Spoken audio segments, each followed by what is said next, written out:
الرحیم باب ما یکرہ من اتخاذ المساجد علی القبور۔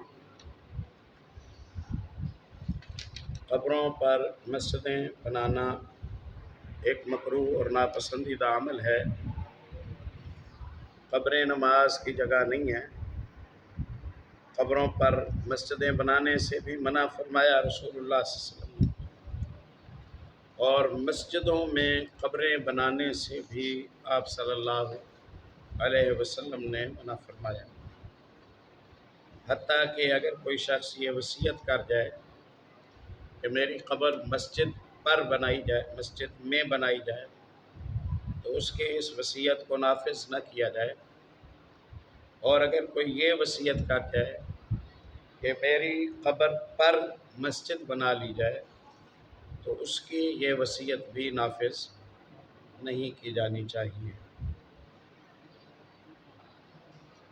یہ اسلام کے سد ذرائع کے قواعد میں سے ہے کہ مسجد عبادت کی جگہ ہے، عاجزی انکساری دعاؤں کی اور اللہ رب العزت سے التجائیں کرنے کی جگہ ہے، اور اس میں اگر قبر ہوگی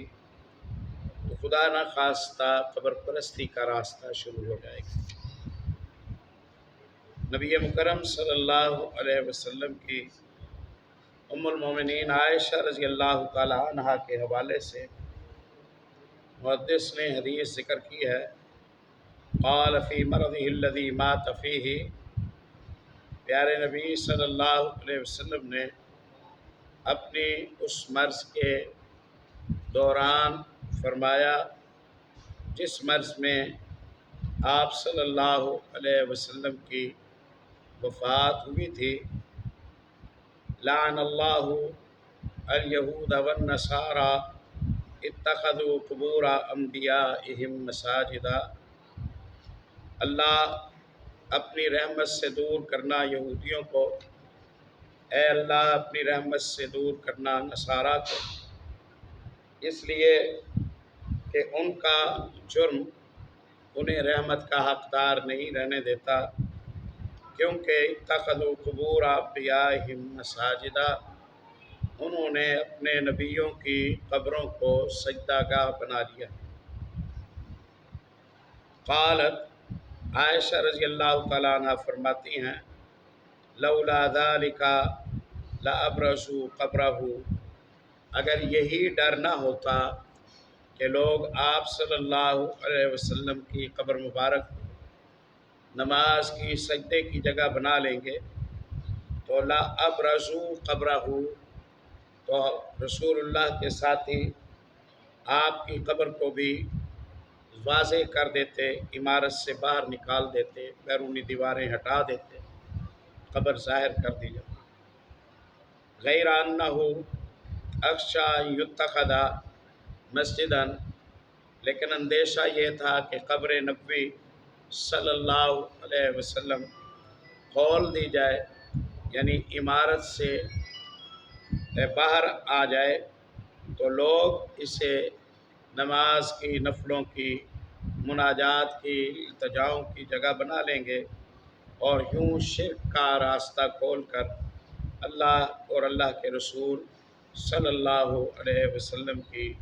نافرمانی کا موجب ہوں گے۔ یہ قانون ہے، یہ ضابطہ ہے، اور پیارے نبی صلی اللہ علیہ وسلم کی عظمت و استقامت کا یہ بین ثبوت ہے کہ آپ صلی اللہ علیہ وسلم نے اپنی آخری حیات مبارکہ میں جو تعلیمات دی ہیں اور جو دعائیں کی ہیں، ان دعاؤں میں آپ صلی اللہ علیہ وسلم نے یہ دعا کی، اللہم لا تجعل قبری وثنا یعبد، اے اللہ میری قبر کو بت میں نہ ڈھلنے دینا کہ اس کی عبادت کی جائے۔ ام المومنین ام سلمہ رضی اللہ تعالی عنہ بیان فرماتی ہیں، حبشہ میں ہم نے عیسائیوں کا ایک گرجا دیکھا، اس گرجے کا نام ماریا تھا غالباً، اور جب ہم نے نبی کریم صلی اللہ علیہ وسلم کے سامنے اس گرجے کا تذکرہ کیا اور اس کی آرائش و زیبائش اور خوبصورتی کا ذکر کیا، اور اس میں ٹانگی گئی تصاویر کا تذکرہ کیا، تو آپ صلی اللہ علیہ وسلم نے فرمایا کہ اولئک، ان عیسائیوں کا طریقہ یہ ہے، اذا مات فیہم الرجل الصالح او المرء الصالح، عیسائیوں میں رواج ہے جب ان میں کوئی نیک آدمی وفات پا جاتا ہے تو اتخذوا، جب ان میں کوئی آدمی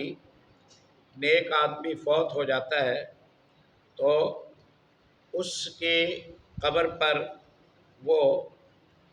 سجدہ گاہ بنا لیتے ہیں، عبادت گاہ بنا لیتے ہیں، وصوروا فیہ تلک الصور، اور ان نیکوں کی تصویریں اس عمارت میں ٹانگ دیتے ہیں۔ اولئک شرار الخلق عند اللہ، یہ اللہ کے نزدیک سب سے برے لوگ ہیں۔ حدیث کا یہ جو متن ہے یہ پیغام دیتا ہے کہ مسجدیں عبادت کی جگہ ہیں اور قبریں نماز کی جگہ نہیں ہیں۔ صحیح مسلم میں بھی رسول اللہ صلی اللہ علیہ وسلم کا فرمان امام مسلم رحمۃ اللہ علیہ نے نقل کیا ہے، آپ فرمایا کرتے تھے کہ اپنی نماز کا کچھ حصہ اپنے گھروں کے لیے رکھ چھوڑا کرو اور اپنے گھروں کو قبرستان نہ بناؤ۔ اس کا معنی یہ ہے کہ قبرستان نفلوں کی جگہ نہیں ہے، اپنے گھروں کو قبرستان نہ بناؤ اور اپنی نمازوں کا کچھ حصہ اپنے گھروں کے لیے بچا چھوڑا کرو۔ اور آپ فرمایا کرتے تھے بندے کی نمازوں میں سب سے عمدہ نماز وہ ہے جو وہ گھر میں پڑھتا ہے، ہاں البتہ فرض نماز مسجد میں پڑھی جائے گی۔ یہ احادیث یہ بتاتی ہیں کہ مسجدوں میں قبریں نہ بنائی جائیں، اور قبروں پر مسجدیں بنانا عیسائیوں کا اور یہودیوں کا شیوا تھا۔ شریعت محمد صلی اللہ علیہ وسلم نے اس سے منع کیا، یہ قاعدہ اور قانون ہو گیا۔ اب دو باتیں ہیں، پہلی بات تو یہ ہے کہ نبی مکرم صلی اللہ علیہ وسلم کا روضہ مبارک، آپ صلی اللہ علیہ وسلم کی قبر مبارک ہے جو وہ آج مسجد نبوی کے تقریباً اندر آ گئی ہے۔ تو یہاں یہ سوال پیدا ہوتا ہے کہ پیارے نبی صلی اللہ علیہ وسلم کی جو قبر مبارک ہے وہ پھر مسجد نبوی میں کیوں ہے، وہ پھر مسجد نبوی میں کیوں ہے؟ پیارے بھائیوں، اول تو یہ ہے کہ امت کے عمل کو اللہ کے نبی صلی اللہ علیہ وسلم کے حکم کے مقابلے میں پیش کرنا استدلال کا صحت مند طریقہ نہیں ہے۔ کیا امت نبی صلی اللہ علیہ وسلم کے ہم پلہ ہے کہ نبی کے حکم کے مقابلے میں امت کا عمل نقل کیا جائے؟ امت کیا انبیاء کا عمل محمد الرسول اللہ صلی اللہ علیہ وسلم کے حکم کے خلاف ہو تو انبیاء کا عمل محمد صلی اللہ علیہ وسلم کے مقابلے میں پیش نہیں کیا جائے؟ یہ تو ایک جانی پہچانی سمجھی سمجھائی طے شدہ تسلیم شدہ حقیقت ہے۔ تو امت نے کیا کیا، اس میں امت کا کیا عذر تھا، کیا مجبوری تھی، کیا بہانہ تھا، کیا حالات تھے، کیوں کیا، کیا توجیحات تھی، یہ سردردی امت کی ہے۔ ہم حکم بتانے میں کے مکلف ہیں اور حکم جاننے کے۔ کیا نبی صلی اللہ علیہ وسلم نے مسجدوں میں قبر بنانے کی اجازت دی؟ نہیں، بس کفایت ہے، بس کفایت ہے۔ اس لیے اب اگر کوئی عذر تلاش کرنا ہے تو وہ امت کے اس عمل پر تلاش کرنا ہوگا، نہ کہ